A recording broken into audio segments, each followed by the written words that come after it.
Le 21 août 1995, un bimoteur de 30 places de la compagnie américaine Atlantic Southeast Airlines se retrouve en l'espace d'une seconde dans une situation extrêmement périlleuse. En plein vol, une explosion détruit un des deux moteurs et endommage considérablement l'aile gauche.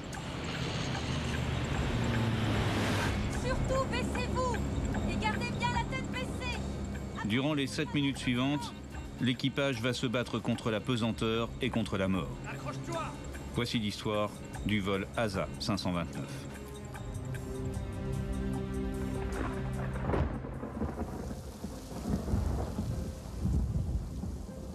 Ce matin-là, il pleut sur Atlanta, la capitale de la Géorgie.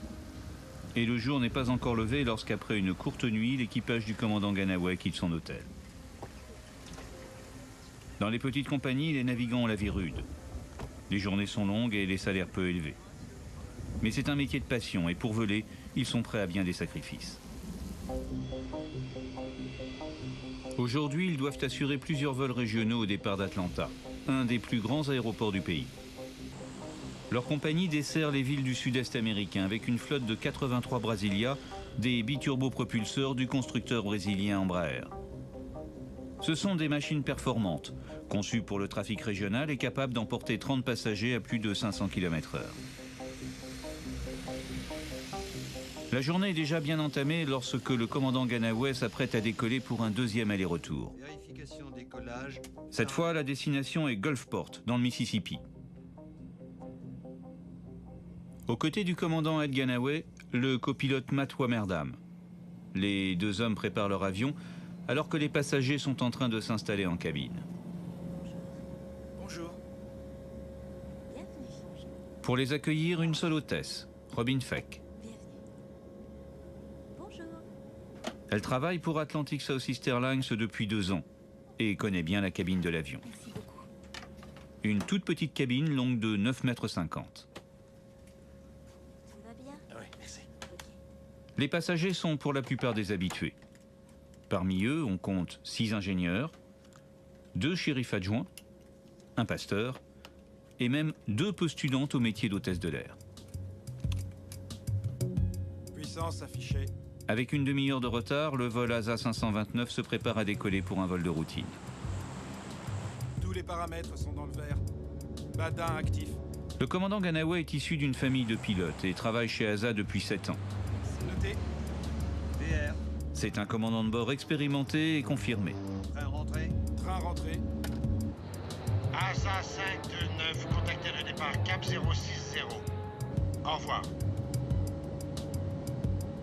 060 affiché. Les deux hommes, durant les 5 derniers mois, ont souvent volé ensemble et connaissent bien leur avion, un des plus résistants dans cette classe d'appareils. Je crois que tout pilote serait d'accord pour dire qu'il aime et déteste le Brasilia. À cette époque, c'était le turbopropulseur le plus rapide et le plus efficace dans sa catégorie, mais il était délicat à manœuvrer. En revanche, il pouvait vous transporter n'importe où. Cet avion était bâti comme un char d'assaut.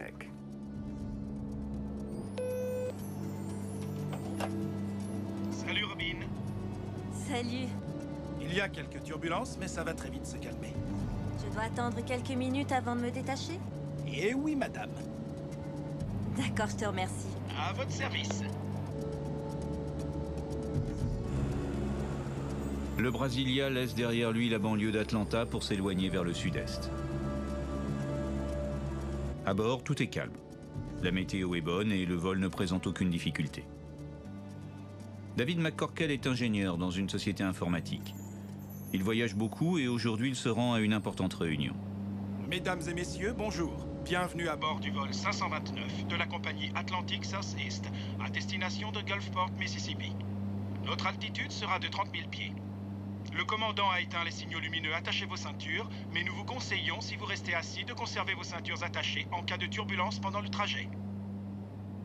Chuck Pfisterer, lui aussi, est en voyage d'affaires. Mais il n'aime pas ça.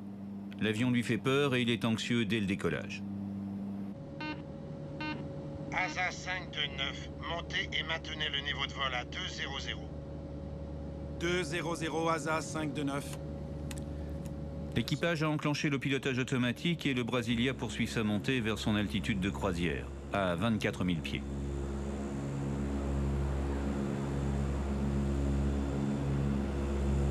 « 24. » 24. Une altitude que l'avion n'atteindra jamais.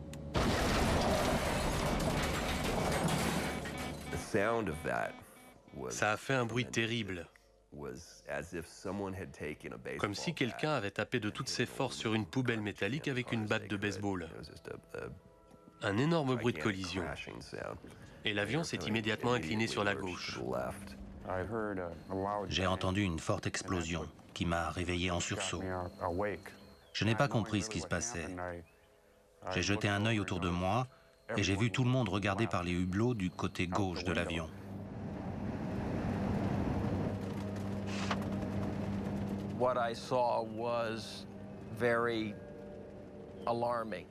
Ce que je voyais était terrifiant. Le fuselage du moteur avait été littéralement arraché par la force du choc. Je pouvais même voir les composants du moteur et le carburant et l'huile qui s'échappaient sur l'arrière de l'aile. Dans le poste, toutes les alarmes sont allumées. Les pilotes ignorent ce qui est arrivé, mais a priori, leur moteur gauche ne fonctionne plus. Le commandant reprend les commandes en manuel et essaie de redresser l'avion qui s'est engagé dans une dangereuse descente à 5500 pieds minutes, l'équivalent d'un immeuble de 9 étages à chaque seconde. Le carburant qui s'échappe du moteur gauche s'introduit dans le système d'air conditionné et commence à générer de la fumée dans la cabine et dans le poste. Extinction air conditionné. On réduit tout sur le gauche. On réduit tout sur le gauche. Maintenant. Les instruments indiquent que le moteur gauche ne fonctionne plus et le commandant suit la procédure prévue. En cas de panne moteur, il faut mettre l'hélice en drapeau. Hélice en drapeau.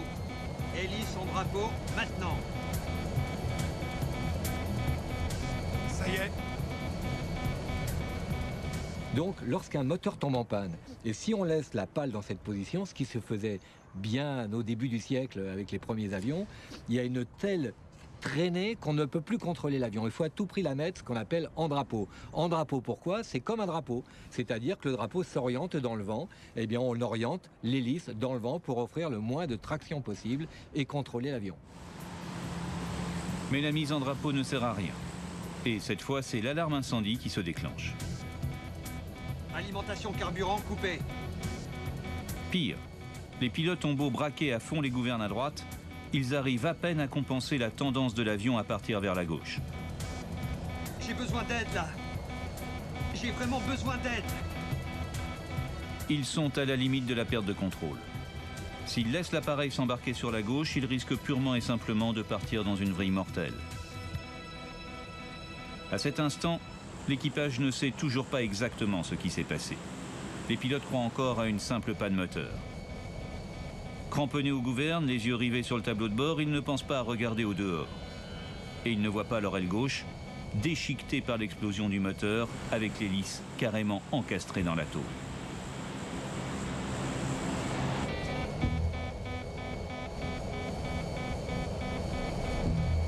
L'hélice est en drapeau. Je t'assure. Pourquoi on continue à entendre ce message? J'en sais rien. En cabine, les passagers luttent contre la peur. À travers les hublots, ils ont vu l'explosion et savent que l'avion n'a plus qu'un seul moteur. Cet avion est conçu pour pouvoir voler sur un seul moteur. Un bimoteur est prévu pour voler sur un seul moteur, à condition qu'on mette l'hélice en drapeau et à condition qu'on n'ait pas trop de traînée. Dans le cas précis, le moteur s'est détaché, il offrait une résistance perpendiculaire. Non seulement ils ont perdu le contrôle du moteur et la mise en drapeau, mais en plus ils offraient une traînée telle qu'ils ne pouvaient pas la compenser avec le seul gouvernail à l'arrière. Je dois tous les fermer. Monsieur, vous n'avez pas besoin de regarder ça. Je lui ai dit, allez vous faire voir. Si je veux regarder dehors, je le ferai, parce que je vis mes derniers instants. Ah, c'est normal, il y a plus de turbulences avec un seul moteur. Dites-moi, on va s'en sortir. Mais bien évidemment, voyons, monsieur. Comment on peut voler comme ça? Je vous le répète, monsieur, cet avion est capable de voler ainsi. On va tous mourir, je vous le dis. Ce n'est pas la conversation entre nous qui importait, mais plutôt ce qui passait à travers nos regards.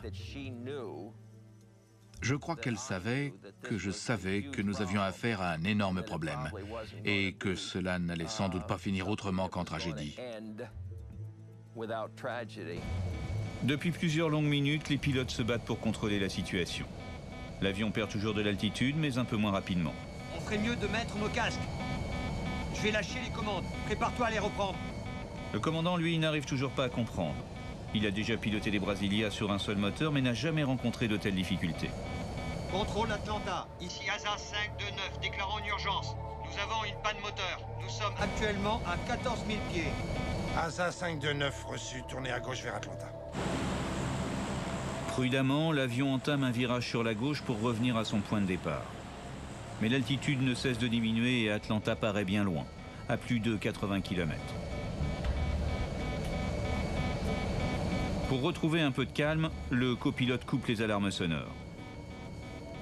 Mais le commandant Ganaway a beau jouer sur les commandes, l'inclinaison et la puissance de l'unique moteur, il n'arrive pas à maintenir l'avion en palier. Il perd toujours de l'altitude. ASA 529, indiquez-nous votre altitude. Nous sommes actuellement à 11 600 pieds, ASA 529.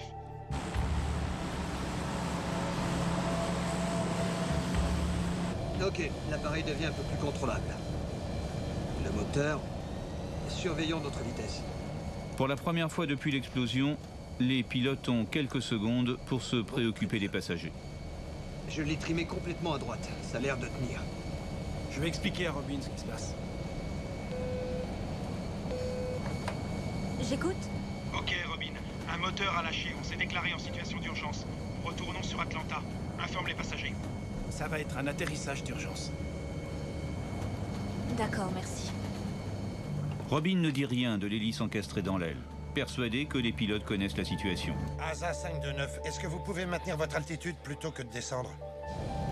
L'avion poursuit sa descente à 3000 pieds minutes. Le commandant comprend qu'il n'atteindra jamais Atlanta. Ok, nous sommes forcés de descendre. Demande-leur vite un aéroport. Ok, nous sommes obligés de Continuez à descendre. On aurait besoin d'un aéroport. alerter les secours et les pompiers aussi. ASA 529, l'aéroport le plus proche est celui de West Georgia qui se trouve à 10 heures et à environ 16 km. Troublé par l'incident et concentré sur son écran, le contrôleur aérien commet une faute. Il oublie de prévenir les secours.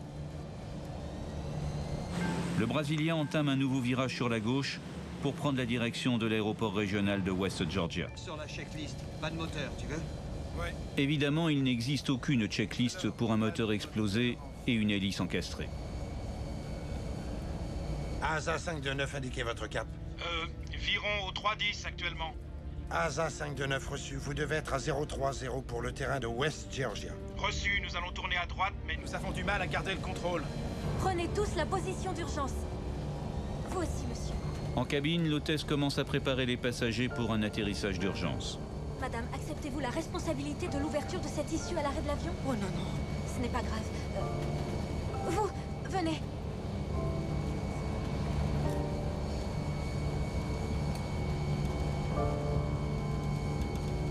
Démarrer l'unité de puissance auxiliaire. Tu veux que j'essaye? Non, laisse tomber, ça ne sert à rien.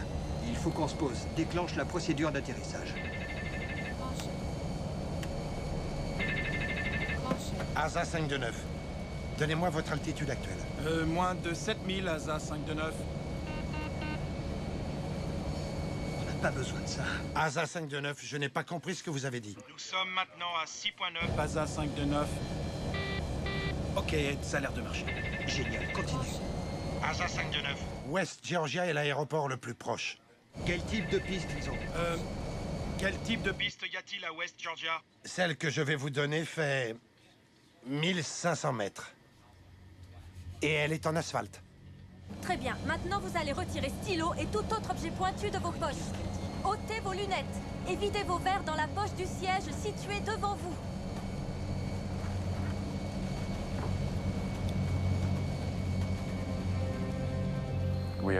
Nous devions vider nos verres dans les poches des sièges devant nous. Je crois que plusieurs d'entre nous ont été choqués par ça.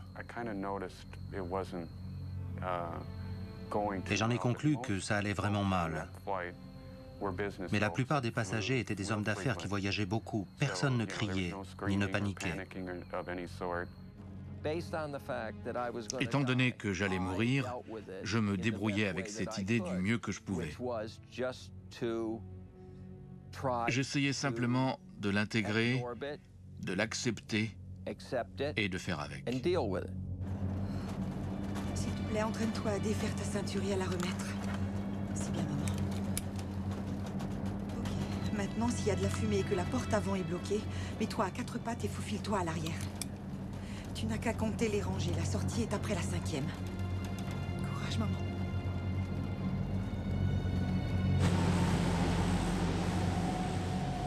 Jusqu'à présent, le vol ASA 529 était suivi par le centre qui gère le contrôle régional au-dessus de 11 000 pieds. Mais depuis maintenant 7 minutes, l'avion est sous la barre des 11 000 pieds. Et le contrôleur a de plus en plus de mal à le localiser.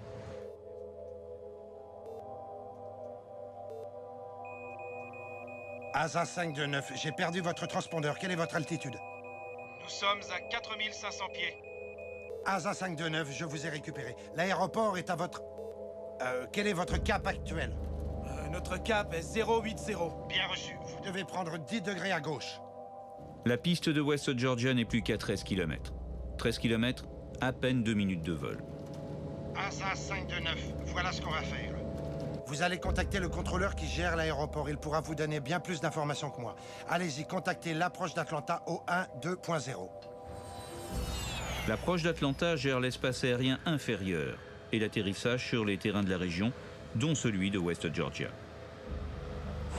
Le Brasilia est maintenant à 3400 pieds et il ralentit sa descente à 1000 pieds par minute. Mais c'est encore trop rapide. En cabine, les passagers sentent que l'instant de vérité se rapproche. Certains se réfugient dans la prière, d'autres combattent le désespoir, mais tous pensent à leurs proches. Une passagère écrit sur une page arrachée quelques mots à ses enfants. « Je vous aime, vous êtes la lumière de ma vie, pour toujours, maman. »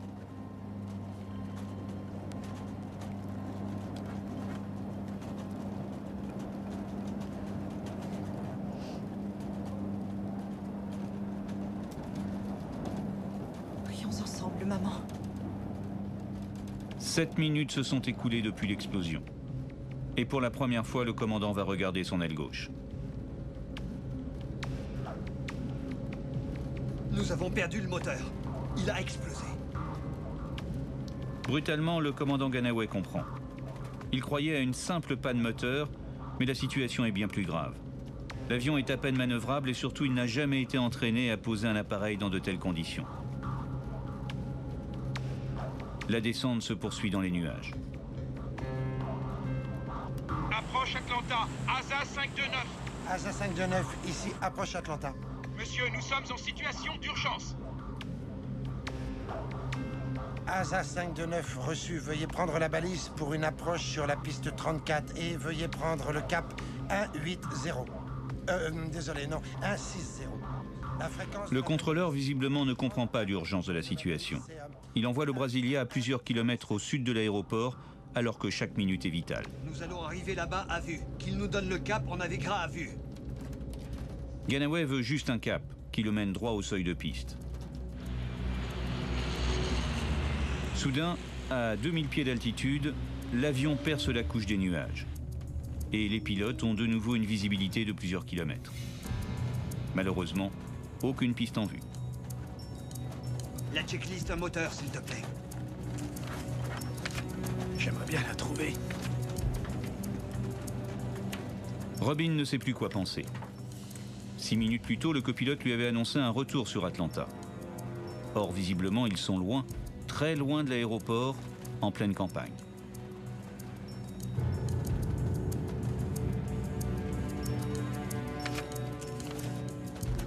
Nous sommes maintenant à 1900 pieds. Dis-leur qu'on est sous les nuages. Vous êtes maintenant à 1900 pieds? Oui, on est en vol à vue maintenant. Quel est le cap pour l'aéroport? Tournez à gauche. Prenez le cap 040.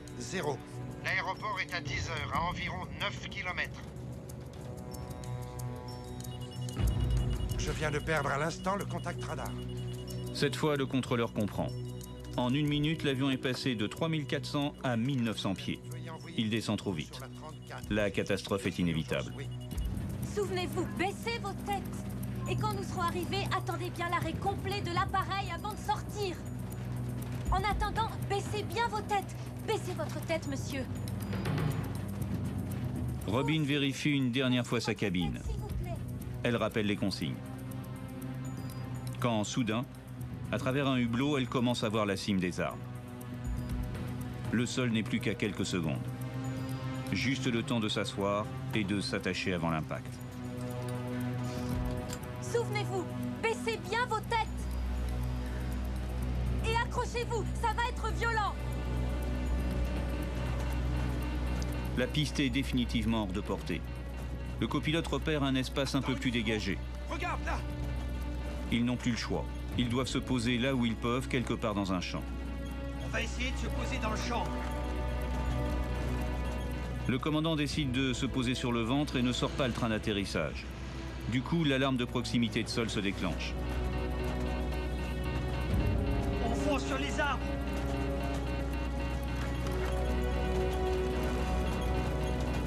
Aide-moi! Aide-moi! Aide-moi à le tenir! Aimé, je t'ai toujours aimé. Ce sont les derniers mots enregistrés sur la boîte noire. L'avion à cet instant vole à plus de 220 km/h, à quelques secondes seulement de l'impact.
L'avion s'est écrasé dans un champ, sur la commune de Burwell, un petit village tranquille près de Carrollton en Géorgie.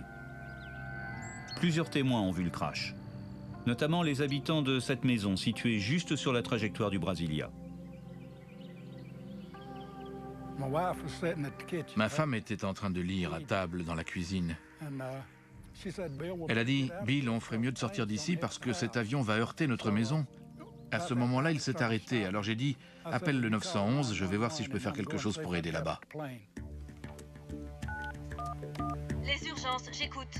Un avion s'est écrasé derrière chez nous. Pardon, vous avez dit un avion? Oui, je vous en prie, venez, dépêchez-vous. 8 minutes auparavant, le copilote a lancé le premier message d'alerte et a demandé la mise en place des secours. Mais le contrôleur n'a pas tout de suite relayé l'information. Personne n'est au courant et de précieuses secondes sont perdues, le temps d'activer les secours les plus proches.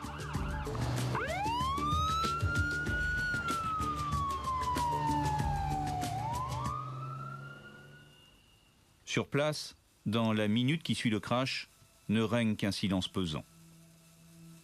Le fuselage est cassé en deux et les débris jonchent le sol.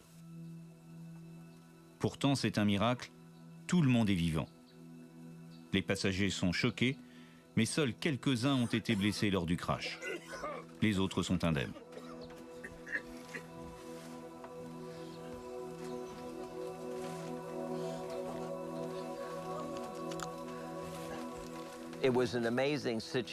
C'était une situation incroyable parce qu'à ce moment-là, je n'arrivais pas à croire que j'étais vivant. Et je ne pouvais pas croire à la réalité de ce que je voyais. Mais ils ne sont pas tirés d'affaire. Les réservoirs crevés déversent des litres de carburant sur les débris fumants. La dernière chose dont je me souviens, c'est le bruit de l'avion heurtant les arbres. Et ensuite, franchement, je ne me souviens pas de l'impact. Le commandant Ganaway, lui, est inconscient. Il a été assommé au moment de l'impact. Le copilote reprend ses esprits et réalise qu'ils sont prisonniers du cockpit. La porte est verrouillée et la fumée peu à peu envahit le poste. La seule issue possible, c'est le pare-brise, qu'il faut briser avec la hache de secours. Ma première pensée a été « Maintenant, nous allons exploser. Alors, sortons d'ici. » Le seul passage ouvert commençait à brûler. Alors j'ai sauté par-dessus les flammes. Je me suis dirigé vers l'ouverture et je suis sorti de l'avion. Et puis je me suis éloigné. Quelques secondes plus tard, le carburant s'enflamme, déclenchant un violent incendie. Les premières flammes viennent rapidement lécher le fuselage. Pour les passagers encore présents dans la cabine, c'est un véritable piège. Ils sont prisonniers face à un mur de feu de 1800 degrés. Leur choix, soit ils trouvent le courage de sauter dans les flammes, soit ils sont condamnés à mourir brûlés. Je me suis retourné pour regarder l'avion. J'ai vu que l'ouverture par laquelle j'étais passé avait complètement disparu dans les flammes et que tous les gens s'échappant de la carlingue étaient en feu. Certains se roulaient dans l'herbe pour essayer d'éteindre les flammes. Mais en fait, ils se roulaient dans le carburant répandu au sol. Et les flammes repartaient de plus belle.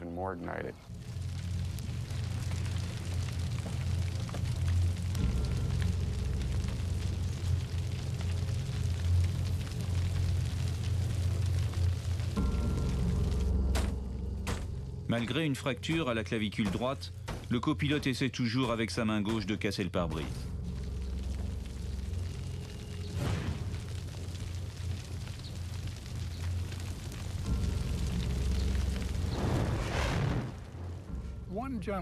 J'ai vu un homme ramper, enveloppé par les flammes. Un autre était... Presque tous ses vêtements étaient déchirés. Maintenant, est-ce qu'ils se sont déchirés pendant l'accident ou bien est-ce qu'il les a déchirés lui-même? Je ne sais pas. Je l'ai aidé à s'éloigner de l'avion et l'ai emmené chez mon beau-frère. Il ne portait plus qu'un caleçon et sa peau était...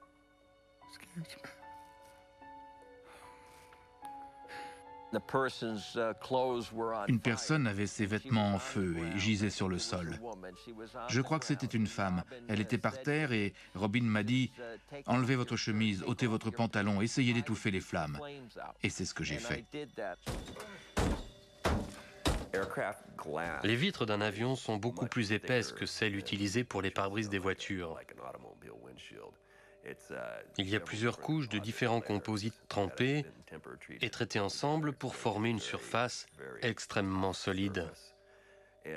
Et à chaque coup de hache, j'arrivais seulement à enlever un tout petit morceau de verre. Que quelqu'un vienne m'aider! En fait, je me sentais vraiment seul. J'ai regardé à droite et à gauche. À cet instant, personne ne se trouvait aussi près que moi du cockpit. Malgré le risque d'une explosion imminente, David McCorkell revient vers l'avion pour aider le copilote. Vous pouvez m'aider? J'ai pas assez de place ici pour bien frapper. Où est-ce que je dois frapper? Frapper à cet endroit. Ah. Attendez un peu, faut que je respire. Mais soudain, le réservoir d'oxygène situé derrière le siège du pilote s'enflamme et déclenche un nouvel incendie, cette fois directement dans le poste. Ok. Allez-y, continuez. D'accord.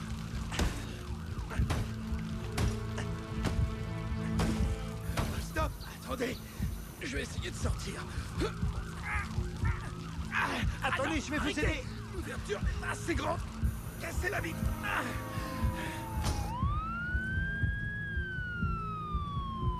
Entre-temps, tous les secours ont été prévenus. Pompiers, policiers et ambulances convergent tous vers le lieu du crash. Mais chaque seconde de retard peut être mortelle pour les passagers et les deux pilotes demeuraient coincés dans la carlingue en flammes. David McCorkell s'épuise à briser le pare-brise quand un retour de flamme le brûle aux jambes. Dans un réflexe de survie, il s'éloigne. Vous n'allez pas me laisser crever, hein? C'est un vrai dilemme. David McCorkell a des enfants et doit aussi penser à eux. Pourtant, une nouvelle fois, il accepte de risquer sa vie pour sauver celle d'un homme qu'il ne connaît pas. Mais c'est compté sans l'acharnement du sort. À cet instant, l'officier de police Guy Pop arrive le premier sur les lieux du crash. J'étais à peu près à 5 km de là lorsque j'ai reçu l'appel. Et au milieu du chemin, j'ai aperçu la fumée, une fumée assez épaisse. Je suis sorti de ma voiture et j'ai couru jusqu'à l'avion. En atteignant l'avant de l'appareil, un passager m'a tendu une hachette en me disant qu'il y avait les pilotes dans le cockpit. J'ai saisi la hachette et commencé à frapper pour élargir le trou. Je ne pouvais pas contourner le cockpit parce qu'il était en feu.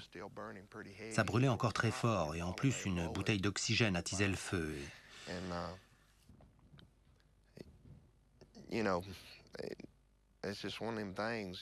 Vous savez, ces choses-là, un homme en train de brûler, ça ne peut pas s'oublier.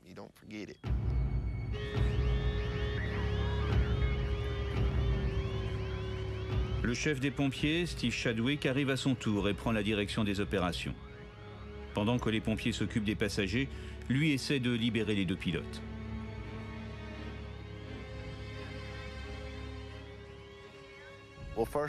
D'abord, il a fallu que j'arrache la partie arrière du cockpit qui était en train de brûler. Il n'y avait pas de porte, en tout cas pas de porte visible ou rien de ce genre, donc je l'ai vraiment arraché de mes mains. Quand j'ai commencé à le sortir de là, il m'a dit « Dites à ma femme amie que je l'aime ». J'ai répondu « Non, monsieur, c'est vous qui allez le lui dire parce que je vais vous sortir de là ». Dans l'ambulance, je me suis occupée de lui et j'ai pensé qu'il ne survivrait pas. J'ai accroché un badge avec son nom sur son sous-vêtement. Il ne portait plus que ça. J'ai essayé de le rassurer. Je pensais que s'il mourait, on devait au moins savoir comment il s'appelait. Étrangement, Matt avait conscience de tout ce qui se passait autour de lui et il essayait de me convaincre que ça allait bien se terminer. Il me consolait parce que j'étais en train de pleurer. Malheureusement pour le commandant Ganaway, il est trop tard. Victime d'un choc à la tête au moment du crash, il n'a jamais repris connaissance et est mort de ses brûlures. Les survivants sont évacués de toute urgence vers les hôpitaux de la région. Certains souffrent de fractures, mais la plupart sont plus ou moins grièvement brûlés. 13 passagers sont transportés à l'hôpital le plus proche, celui de Carrollton, où l'alerte générale a été déclenchée. Tout le personnel est mobilisé, y compris le docteur Mitchell. C'est lui qui soignera, entre autres, Robin Feck, l'hôtesse. Lorsque je suis arrivé à l'hôpital, certaines personnes qui avaient survécu au crash étaient déjà là.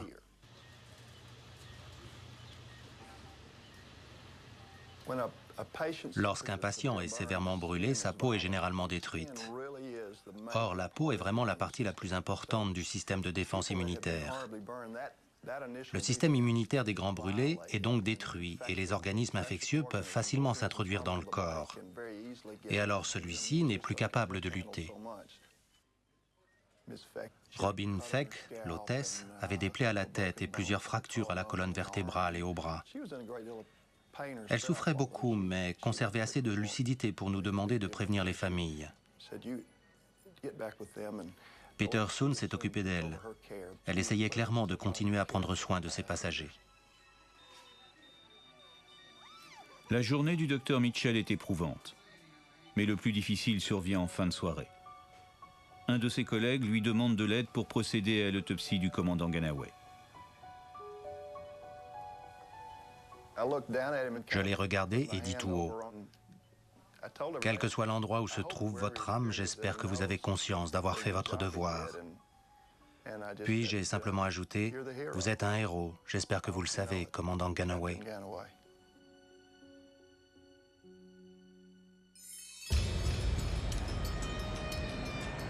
Dès l'accident connu, le NTSB est averti. Le NTSB, c'est le Bureau de la Sécurité nationale des transports américains. Ces inspecteurs sont en alerte permanente, 7 jours sur 7, 24 heures sur 24. Quel que soit l'endroit, ils doivent être en quelques heures sur les lieux du crash.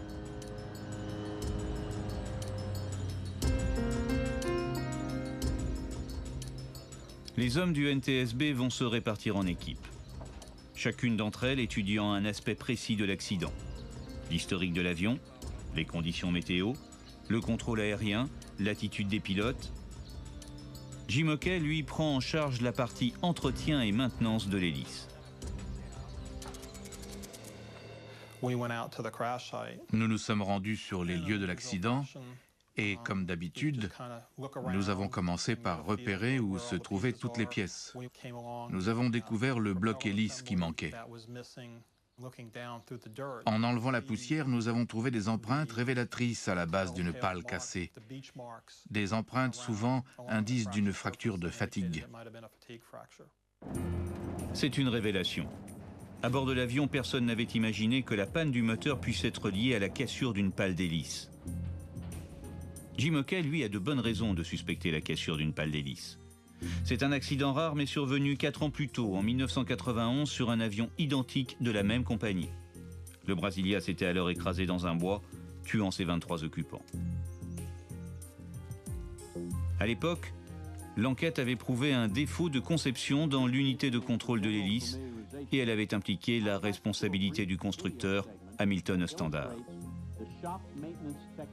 Puis, en mars 1994, un an et demi avant le vol ASA 529, 2 avions avaient été victimes d'une panne similaire. L'un au-dessus du Canada, l'autre survolant le Brésil. Les 2 appareils étaient parvenus à se poser sans encombre. Une série d'accidents prouvant la réelle déficience des hélices Hamilton Standard. Les compagnies aériennes avaient d'ailleurs reçu l'ordre de vérifier les 15 000 hélices de cette marque en service. L'hélice du vol ASA 529 et donc son fabricant deviennent les suspects numéro 1. Dès que les mécaniciens d'ASA ont retiré l'hélice des débris et qu'ils l'ont retournée, nous avons noté son numéro de série. Donc, lorsque nous avons consulté les archives, nous avons pu aller directement à cette hélice. Jim Hockey, en personne, rapporte à Atlanta l'hélice suspecte pour l'envoyer directement au laboratoire du NTSB, à Washington. Le lendemain matin, l'hélice numéro 861 398 est examinée au microscope à balayage électronique. Et les enquêteurs découvrent des traces de dépôt de chlore, une substance hautement corrosive. Alors la question est, d'où provient le chlore? Pour la 4e fois en 4 ans, une pale d'hélice Hamilton Standard a cassé en plein vol. Dans 2 des 3 cas précédents, l'enquête a également découvert des traces de chlore sur la paroi intérieure de la pale, tout comme sur le vol ASA 529. En poursuivant leurs recherches, les enquêteurs américains découvrent que l'hélice du vol 529 présentait également un certain nombre de faiblesses, notamment des criques, à plusieurs endroits le long de la paroi intérieure.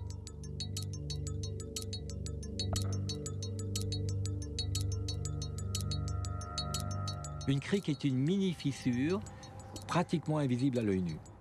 Alors pour un bimoteur à hélice, évidemment, l'hélice est une partie essentielle de l'avion. C'est une pièce extrêmement sophistiquée. Il y a une courbure, il y a un allongement, tout est calculé en soufflerie par ordinateur. Elle doit être aussi extrêmement solide. Elle est soumise à des pressions, des températures. Elle tourne vite, elle doit être parfaitement équilibrée au milligramme près. Or, il peut arriver qu'elle reçoive un caillou, elle reçoive un choc, et qu'il se crée une crique, une mini-fissure, et qu'on ne la voit pas forcément à l'œil nu. Pour Jim Hockey, l'étape suivante se déroule directement chez le fabricant, Hamilton Standard. Il s'agit maintenant de consulter les archives de maintenance. L'enquêteur retrouve le rapport d'entretien établi lors de la dernière visite de l'hélice incriminée.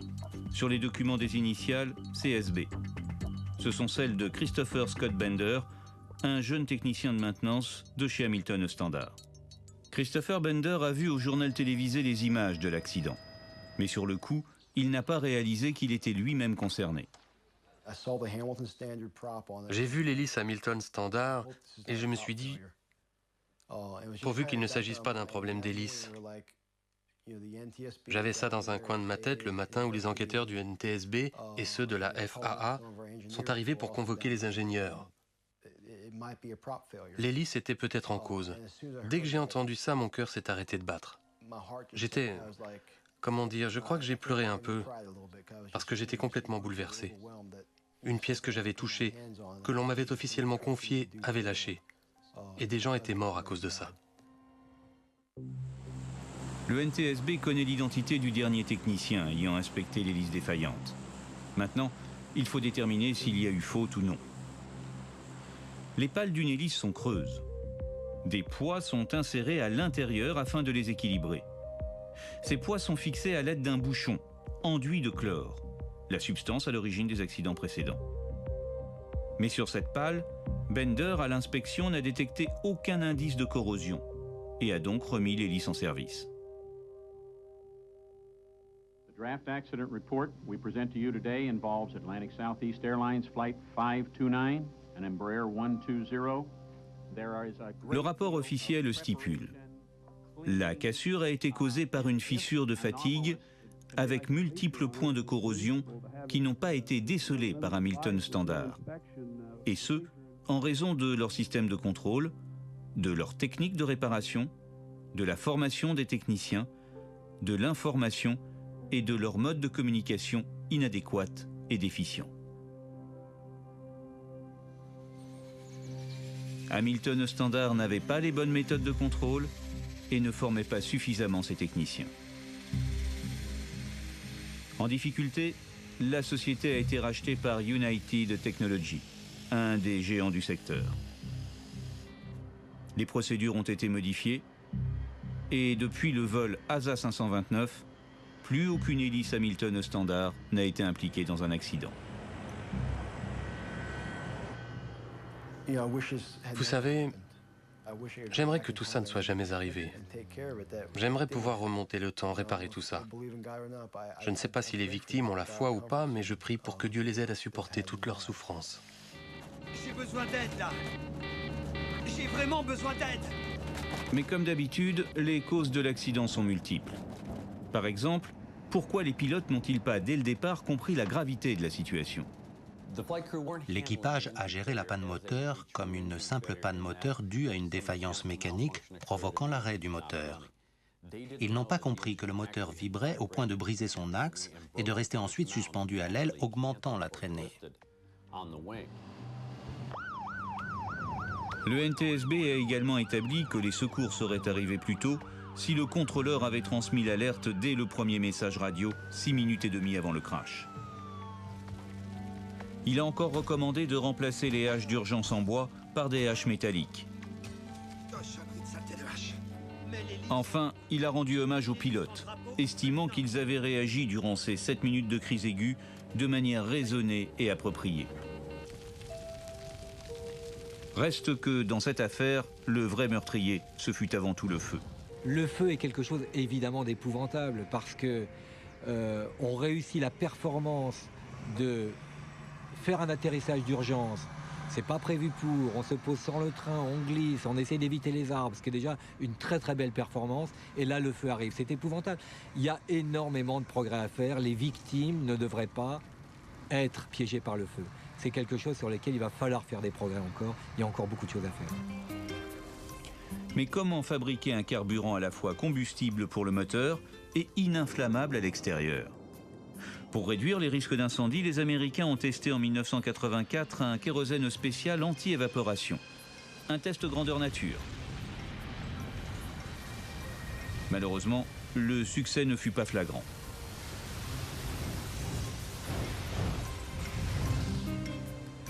Seule, l'armée américaine utilise depuis les années 50 un carburant moins dangereux, le JP5.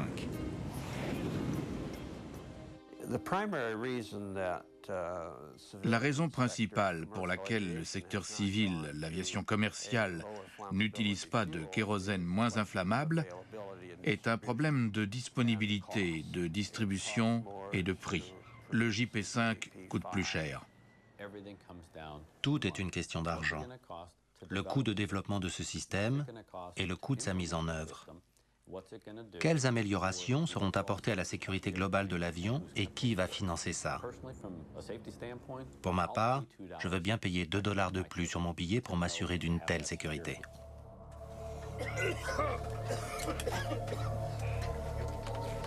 Pour les victimes du vol ASA 529, la convalescence a souvent été longue et très douloureuse. Les blessés les plus grièvement brûlés ont vécu des mois de souffrance sur leur lit d'hôpital. Et certains sont décédés des semaines plus tard. Les survivants, eux, se sont engagés dans le long tunnel des traitements et des interventions chirurgicales, avec l'espoir souvent un peu vain de retrouver une vie normale.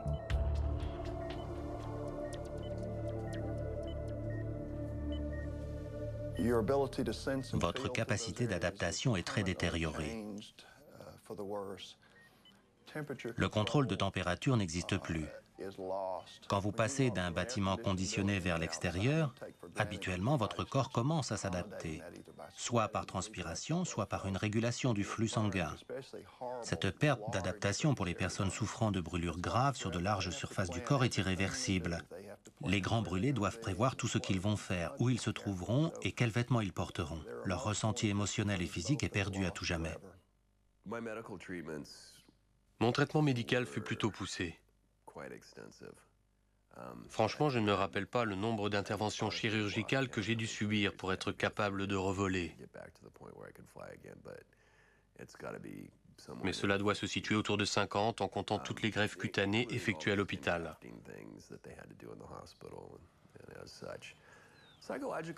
Psychologiquement, ça a été très dur au début.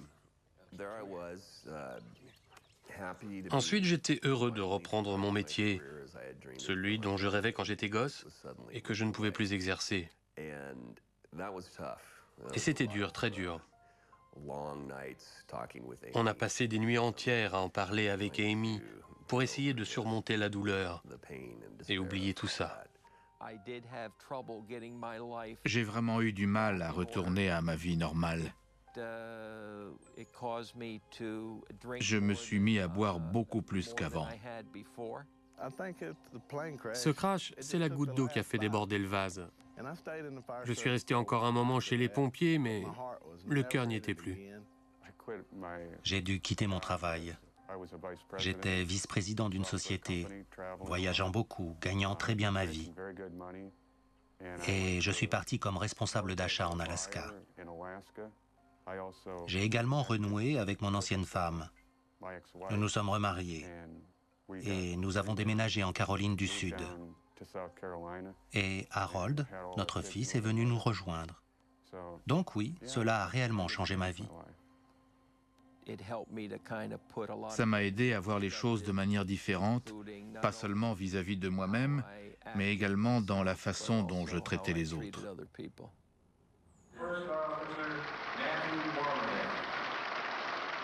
Un an après le crash, l'association des pilotes a accordé sa plus prestigieuse distinction au copilote Matt Wamerdam pour son rôle dans l'accident.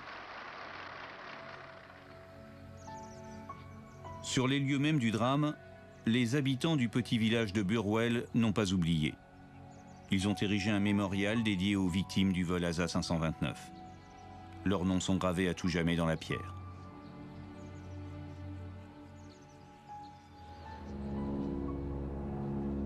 Sur les 29 personnes à bord ce jour-là, seules 8 n'ont subi que des légères blessures. 11 ont été grièvement brûlés ou blessés et 10 sont décédés des suites de leurs brûlures.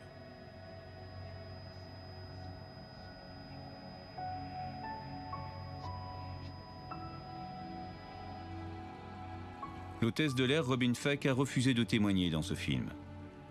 Elle souffre encore du traumatisme de l'accident et n'a toujours pas repris son travail.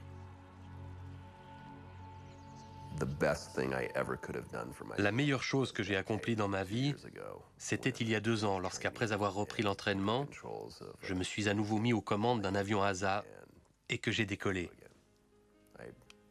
J'ai reconquis mon rêve par la force. Et maintenant que j'ai recommencé à voler, c'est un vrai plaisir. C'est ce que je sais faire, ce que j'aime, et je vole à nouveau.